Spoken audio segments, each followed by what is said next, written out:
오늘 우리가 읽은 이 말씀은 잘 알고 있는 말씀이긴 하지만 그리고 또 어떻게 보면 너무 뻔한 말씀인 것 같기는 합니다만 제가 오늘 이 말씀을 일반적으로 우리가 이해하는 그러한 관점보다도 약간은 좀 다른 면에서 이해를 하는 것이 좋겠다 하는 생각이 들었어요.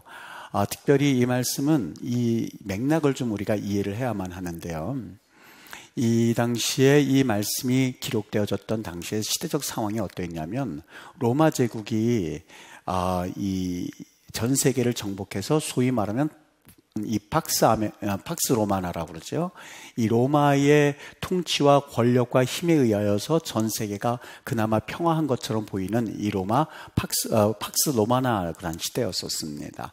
그런데 이 팍스 로마나라고 하는 이 시대에 그래도 나름대로 시대가 안정돼 있었던 것은 사실입니다만 여러분 항상 어떤 것을 억지로 할 때에는 거기에는 장점도 있습니다만 분명히 단점도 생겨나기 마련이거든요.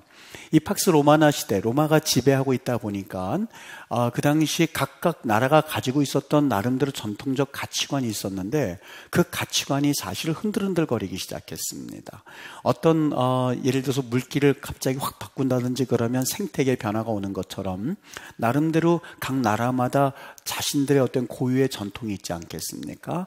근데 이 로마가 지배를 하면서 그들의 문화가 물밀듯이 들어오기 시작하면서부터 사실 여러 가지 가치관의 혼란이 일어나기 시작했는데 그것은 어느 정도 당연한 것 같아요. 왜냐하면 여러분 로마 그러면 무슨 생각이 떠오릅니까? 원형 경기장이 떠오르죠.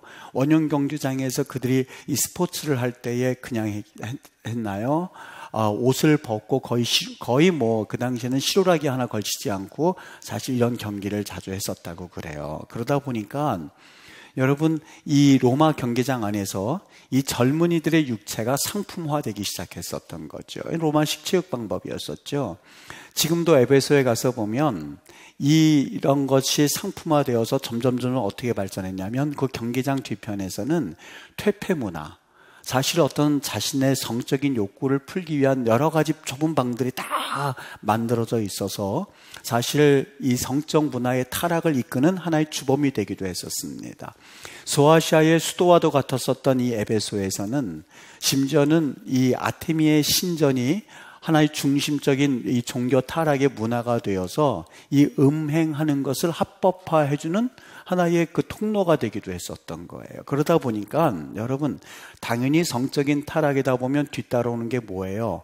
그 모든 것들을 이루기 위해서는 당연히 돈이 필요하겠죠. 돈이 필요하다 보니까 돈을 위해서는 무슨 짓인지 다 하게 되고 그러다 보니까 물질 만능주의가 스물스물 그들의 가치관을 좀먹기 시작했었던 거죠. 이 일로 인해서 여러분 성적인 문제가 타락해지고 그리고 이런 여러 가지 이 물질 만능주의로 인해서 이 피해를 받다 보니까 제일 먼저 무너지는 게 어디일 것 같아요? 당연히 가정이 무너지기 시작하는데 부부관계가 흔들거리기 시작하고 부모와 자녀 간의 관계가 사실상 갈등을 빚기 시작했었던 거예요. 이런 시대에 복음을 받아들이고 크리스찬으로 살아간다고는 합니다만 세상 문화 가운데서 어떻게 자유할 수가 있겠어요? 세상에 이런 여러 가지 문화 가운데서 어떻게 살아가만 하는 것인가? 라고 하는 그 질문을 던지기 시작했고 의식 있는 크리스찬들이요. 우리는 어떻게 살아야만 하겠습니까? 어떻게 살아가는 것이 정말 성경적 삶입니까? 하는 그 질문에 대해서 사도 바울이 에베소서라고 하는 그 성경 말씀에서 이 시대를 살아가는 크리스찬들은 이렇게 살아가야만 합니다 라고 하는 대명제를 주어짐과 동시에 세부사항을 기록해 놓은 게 에베소서예요.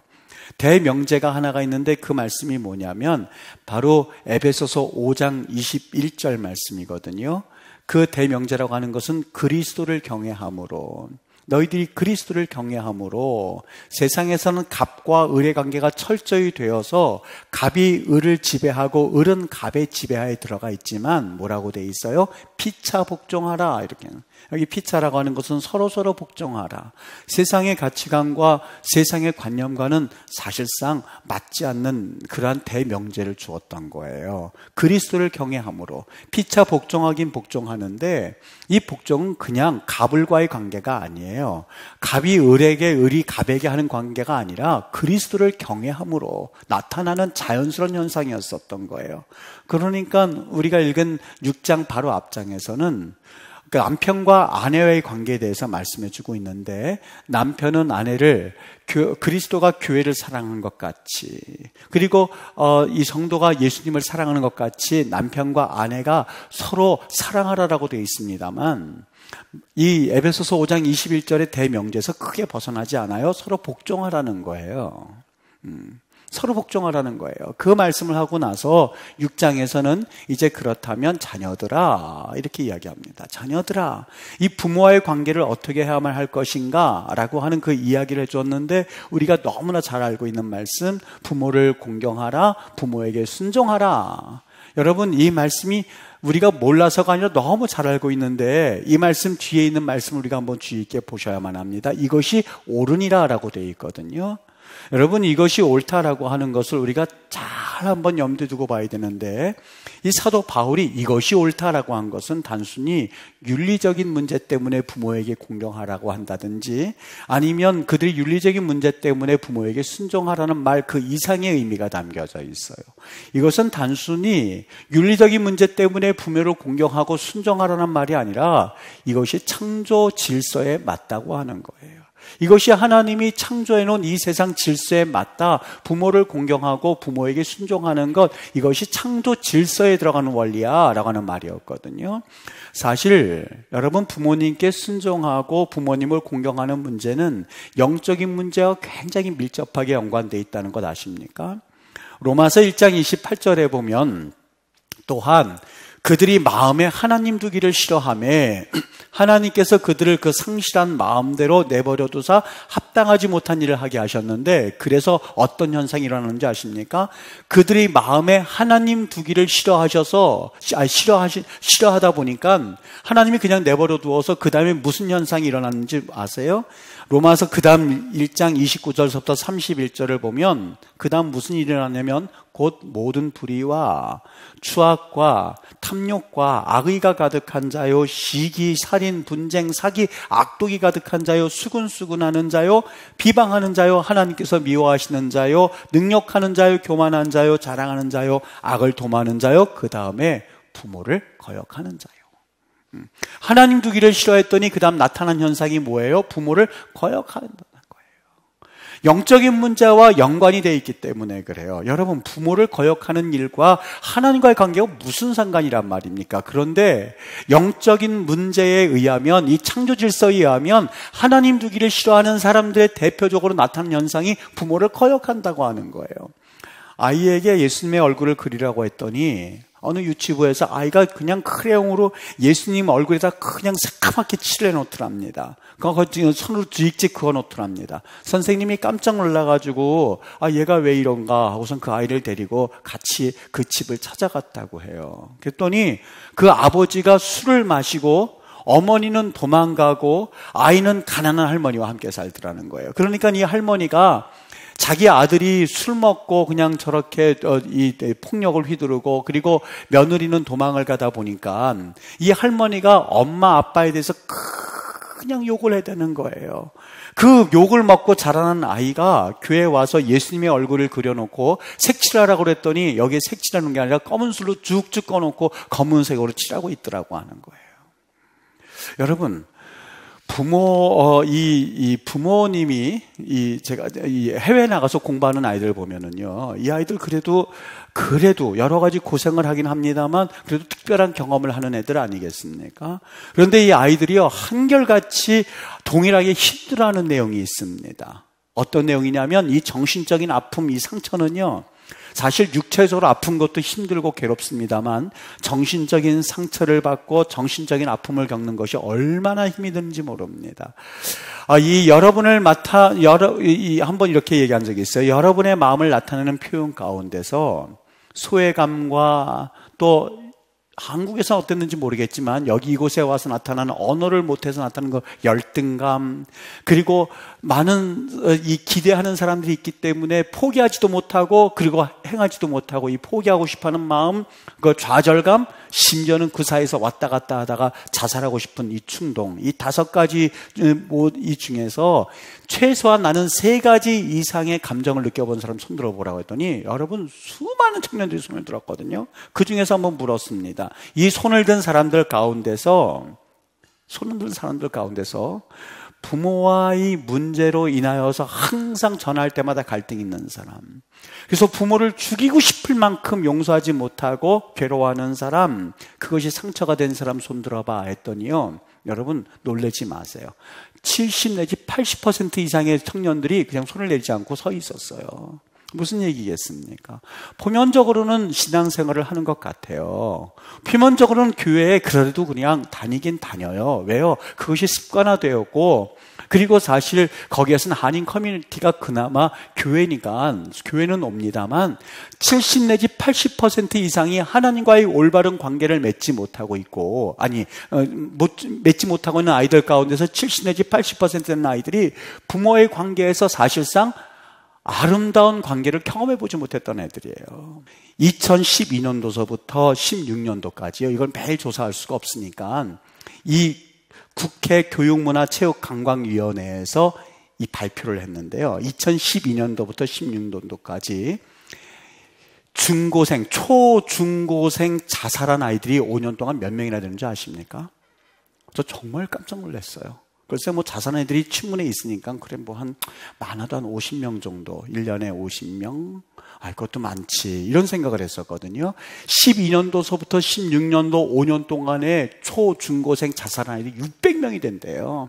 600명. 그 중에서 고등학생이 404명, 69%, 70%고요.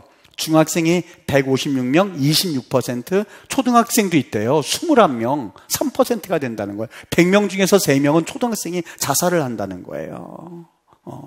그러니까 이걸 따져보니까 한 달 평균 10명씩 우리 대한민국에서 2002년부터 16년도까지 하루에 10명씩 이 초중고생 아이들이 자살을 하기 시작했었다는 거예요.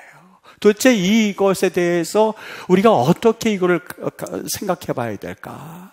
제가 그러다가 성경 말씀을 가만히 한번 훑어봤었던 거예요. 예수님의 달란트 비유에서요, 여러분 다 아시죠?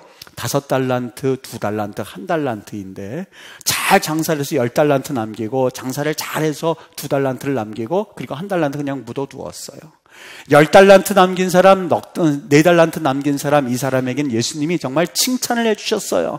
정말 칭찬을 하나하나 다 해주셨어요. 그런데 이 이야기에서 1달란트 받은 사람에게는 여러분 예수님이 약하고 게으른 종아 이렇게 말씀하셨어요. 여러분 이거를 잘 한번 봐야 될 것 같아요. 예수님이 10달란트 받은 사람, 5달란트 받은 사람이나 2달란트 받은 사람에게 칭찬을 같이 했다, 똑같이 했다. 너는 5달란트 남겼구나, 너는 2달란트 남겼구나. 더 칭찬을 많이 하고 적게 하고 못하는 사람에게는 이 게으르고 악한 종아, 이 말 하신 게 아니에요.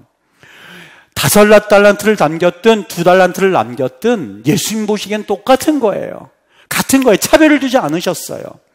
만약에 1달란트 받은 사람이 또 1달을 남겼다면 예수님은 똑같은 칭찬을 하셨을 거예요. 그런데 왜 여기에서 악하고 게으른 종아라고 했었던 것은 어떤 이유냐면, 여러분 만약에 1달란트 받았던 사람이 열심히 일해가지고 장사하다 보면 손해도 볼 수 있잖아요. 그런데 장사하다 보니까 1달란트마저 빼앗겼다고 생각해 보십시오. 그래서 오히려 1달란트도 안 남겼어요. 예수님 일하다 보니까, 장사하다 보니까 그게 안 남던데요 라고 말했어도 예수님은 아마, 성경에는 그렇게 자세하게 우리가 생각하는 대로 나와 있지는 않습니다만, 그래도 잘했다, 착하고 충성된 종아 라는 얘기를 하셨을 거예요. 예수님의 그 핵심 내용은 몇 달란트를 가지고 있느냐가 아니라, 우리 하나님을 믿고 주님께서 맡겨주신 데서 최선을 다하고 열심을 다했느냐라고 하는 것을 물어보고 계셨었던 거예요. 여러분, 어느 자녀가 아버지에게 편지를 보냈어요. 어느 수능 점수를 봤는데 그게 너무 낮게 나온 거예요. 정말 기가 막힌 이 아들이 아버지에게 편지를 썼는데, 아버지 제가 부끄러우시죠? 그랬더니 그 아버지가 당장 답변을 보냈어요. 그 아들에게, 아버지 부끄러우시죠? 수능 점수 못 받았으니까 부끄러우시죠? 하는 말에 당장 답변을 보냈는데, 그 뭐라고 보내셨냐면, 야, 세상에 자식을 부끄러워하는 애비가 어딨냐? 공부를 잘하면 좋겠다는 거지, 공부를 잘하면 내 새끼고 공부를 잘 못하면 남의 새끼냐? 난 너 안 부끄러워. 공부를 좀 잘할 수도 못할 수도 있는 거지 공부가 뭐 그렇게 대단하냐? 라고 하는 그 답변을 자녀에게 보내줬다고 그래요. 여러분, 그 자녀가 그 이야기를 듣고 마음이 어땠을까요? 자기간에도 지금 시험을 못 봐가지고 아버지 더 부끄러우시죠? 라고 했는데 아버지가 야, 공부를 잘하면 내 새끼고 공부 못하면 남의 새끼냐? 공부를 잘하면 좋다는 것이지 공부 못한다고 그래서 그게 뭐 대단한 거라고 말했을 때에 그 이야기를 듣는 자녀가 어떻게 자랐다고 생각하시나요? 저는 분명히 그 자녀가 물론 나중에 어떻게 됐는지 알 수는 없습니다만 그런 부모님 밑에서 그런 이야기를 듣고 자라는 자녀는 분명히 그의 자존감이 어느 정도는 회복되어 있는 자녀라는 생각이 들기 시작했습니다. 여러분, 오늘 본문 말씀 가운데 잘 한번 들어보세요. 자녀들아 주 안에서 순종하라, 자녀들아 부모님을 공경하라. 이 말씀의 의미는 물론 여기 순종하라는 말이요, 이런 말이 있어요. 여기 이 말 안에는 휘파쿠오라 해가지고 휘파 뭐뭐 아래, 쿠오 듣다. 너희들 부모 위에서 듣지 말고 밑에서 들어라. 다시 말하면 부모님과 논쟁하거나 아니면 부모님을 비판하거나 야단치듯이 말하지 말고 항상 들을 때 밑에서 들어라. 그러니까 경청하라는 말이 돼요. 그리고 공경하라. 이 피마오라고 하는 것도 전쟁할 때에 이 전쟁에서 전리품을 얻는 거, 그걸 말하고 있거든요. 그러니까 그 전쟁할 때에 전쟁 용사가 전리품을 얻는 것처럼 그만한 전리품을 가질 수 있는 가치가 있는 사람을 표현할 때 피마오라고 합니다. 그러니까 부모님이 무엇이 있어서가 아니라 아니면 부모님 뭐가 되어서가 아니라 그냥 그 가치를 인정해 주라는 이야기예요. 여러분, 가만히 듣고 보면 부모님을 공경하라는 것 같고 가만히 보면 부모님께 잘해라 하는 말 같지만 여러분, 예수님이 이 사도 바울을 통해서 왜 이 말씀을 하셨느냐 하는 것을 우리가 한번 들어볼 수 있어야 돼요. 왜 이 말씀을 하셨다고 생각합니까? 우리 하나님께서 무엇 때문에 이 에베소서 여러 가지 가치관이 혼돈되어 있고 지금 사회가 여러 가지 일 때문에 인해서 세속화되고 있는 가운데에 왜 부모에게 잘해라 하는 말씀을 왜 했다고 생각하십니까? 단순히 정말 윤리적인 문제 때문에 그랬다고 생각하세요? 아니에요. 그렇지 않아요. 잘 한번 우리가 되새겨 볼 수 있으셔야만 합니다. 너희들 부모에게 잘해야 돼, 이 말씀을 하기 위한 게 아니에요. 여기에는요 분명히 이유가 있습니다. 이 시대는 포스트 모던 시대거든요. 무슨 얘기냐면 사실상 절대적인 권위가 사라진 시대예요. 아버지의 권위도 사라졌고 어머니의 권위는 물론이고요. 여러분, 목회자 권위요 있다고 보십니까? 아니요. 사실 목회자 권위 인정하는 것도 사실 벌써 지나간 지 오래입니다. 고유의 그 목회자 권위도 잃어버린 지 오래됐을 뿐만이 아니라 아버지, 엄마 권위도 다 떨어져서 이제는 아버지 부재 시대에서 더 나아가서 부모가 부재된 시대에 우리가 살고 있거든요. 여러분, 이런 시대에 자녀들이 살아간다고 생각해 보십시오. 이런 시대에 과연 자녀들에게 어떤 특효약이 필요하다고 생각을 하십니까? 자녀들을 향해서 부모에게 순종하라라고 하는 것은 부모의 권위를 잘 세워줌으로써 이 자녀가 잘 자라기를 원하는 시대적 열망이 그 안에 있다는 것을 우리는 한번 보실 수 있으셔야만 합니다. 왜 남편이 아내를 세워줘야만 하고 남편이 아내를 세워줘야만 하고 권위를 왜 세워줘야 되는지 아십니까? 자녀들에게 있어서 자랄 때 이 자녀들이 자존감을 회복할 수 있는 특효약이 있어야만 하는데 여러분, 그 특효약이 뭔지 아십니까? 세상에서는 없어요. 목회자요? 목회자의 권위 떨어진 지 오래됩니다. 그나마 이 자녀들이 이 세상 가운데서 자신들의 자존감을 회복하고 그나마 이 세상의 더러운 문화의 공격 가운데서 설 수 있는 유일한 하나의 대상이 있는데 그 기둥과 같은 역할을 해줄 수 있는 분이 누군지 아십니까? 부모예요. 부모예요. 이 자녀가 실패했을 때에 부모가 그 자녀에게 대해서 야, 세상 살다 보면 나도 그랬는데 실패할 때가 있거든. 야, 세상 살다 보면 가난해질 때도 있거든. 형편이 좀 어려울 때도 있거든. 안 풀릴 때도 있거든. 그러니까 기죽지 말고 살아. 그 한마디를 한번 해본다고 생각해 보십시오. 그 자녀의 자존감은요, 사실 그 누가 주었던 특효약보다도 아주 강력한 힘을 얻을 수 있는 것이 바로 그 부모의 말 한마디거든요. 근데 그 부모가 권위가 땅바닥에 떨어져 있는 상태에서 이 말을 어떻게 하겠느냐는 거예요. 그러니까 자녀들아, 네가 살기 위해서는, 네가 이 사회에서 올바로 생활하기 위해서는 부모를 짓밟지 말어. 부모를 너희들이 비판하지 말어. 네가 살기 위해서는 부모를 공경해. 네가 살기 위한 하나의 특효약이 있는데 부모에게 순종해. 그게 네가 사는 길이거든 하는 말이었었어요. 메가다 장군이 이런 기도를 했다고 그럽니다. 하나님, 내 자녀가 정직한 패배에 부끄러워하지 않게 하시고 당당한 자녀가 되게 하시옵소서라고 하는 기도를 했다고 합니다. 여러분, 우리 인간들은요, 기본적으로 사람 인자 보시잖아요. 사람 인자. 사람 사이에 기대고 서 있는 게 사람 인자예요. 기본적으로 누군가 붙잡아 주지 않으면 안 되는 연약한 존재거든요. 근데 우리 자녀들 누가 붙잡아 주셔야 되는지 아십니까? 영적으로 붙잡아 주어야 할 또 하나의 사람이 필요한데 그게 부모의 역할이에요. 사방에 음란하고 자살 충동 있고 그리고 세상에 대한 가치관을 다 허물어뜨리려고 하는 이 더러운 문화가 되었었죠. 이 문화 가운데서 어떻게 이 자녀들 이끌어가겠느냐고요. 어떤 이 시대에 정말 우리 부모들이 정신을 바짝 차리지 않으면, 목사님 오늘 어버이주일인데 자녀들을 향해서 부모에게 순종하라는 말만 하지 왜 부모인 우리를 그렇습니까? 하는데요, 우리가 양측을 다 살고 있기 때문에 그래요. 위로는 부모님이지만 또 아래로는 자녀들도 키우고 있지 않습니까? 부모들이 어떻게 되어지느냐라고 하는 것은 사실 우리 미래가 어떻게 되어질 것인가 라고 하는 것을 볼 수 있는 가장 중요한 척도거든요. 하나님 앞에 정신 바짝 차릴 수 있으셔야만 합니다. 사랑하는 여러분, 정말 수고들 많으셨고 이 부모님의 은혜야 어찌 말로 다 감당할 수가 우리가 갚을 수 있겠습니까마는 정말 주님 앞에 이 창조 질서가 회복되어지는 것이야말로 진정한 부흥의 그런 서곡이고, 그리고 이것이야말로 진정한 부흥의 시작이라고 저는 생각이 됩니다. 전 이렇게 기도 오늘 좀 찬송 하나 하고 기도했으면 좋겠는데, 여러분, 우리 부모님들이 진정 섬김의 대상이라고 하는 것, 뭐 부모님이 너무 귀해서도 그렇지만 그건 뭐 두말할 나위도 없지요. 그러나 또 한 가지는 우리에게 맡겨주신 이 일을 위해서 유일하게 기댈 수 있는 기둥이 우리 부모님들이거든요. 부모님들이, 자녀들이 부모님 기둥에 의지하여서 다시 세워져야만 하거든요. 이 대학이라고 하는 이 교육 열풍과 같은 이 유령들이 난무하고 있고, 성적, 이것이 모든 것을 다 지배할 수 있다 생각하는 이 귀신의 이 생각들, 그리고 세상에 우리 이 음란과 퇴폐 문화의 이런 여러 가지 영적 어두운 유령들 가운데서 하나님, 우리 부모들의 영적인 권위를 회복해 주시옵소서. 그래서 하나님 앞에 이런 놀라운 일들을 감당하게 하시옵소서라고 하는 것이 이 시대를 사랑하는 부모님들의 기도의 제목이 될 줄 믿습니다.